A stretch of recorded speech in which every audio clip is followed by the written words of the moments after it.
see the runway now? Off to our right? Yeah. Okay. So just line us up. Nice and I easy. have to start turning to right, right? Correct. Correct. So nice and easy.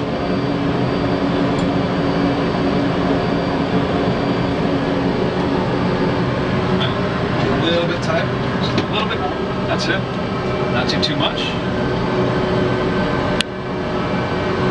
Look at that. That's beautiful.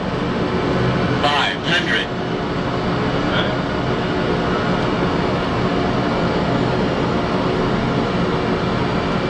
All right, we'll start pulling the nose up, and we'll level the wings.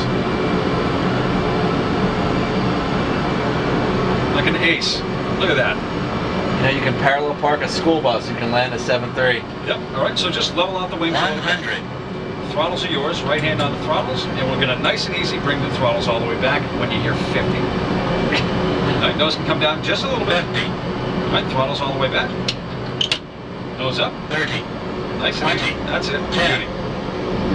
Gorgeous. All right. So we'll let the nose come down a little bit, and throttles up halfway up. We'll go ahead and bring the throttles up to about here. Nope. Oh, not that. There we go. And throttles all the way up. Full power. What do you mean? Yep, just push them all the way forward. This way? Yep, you got it. And we're off. Oh, you're going up again? Oh. Yep, that's correct. I was confused. All right, and rotate 2 lines above the 10. There we go. Nice, just level the wings a little bit. There you go. Now push forward a little bit. Landing gear, come up if you'd like. So push straight out and then all the way up. You got it. Awesome.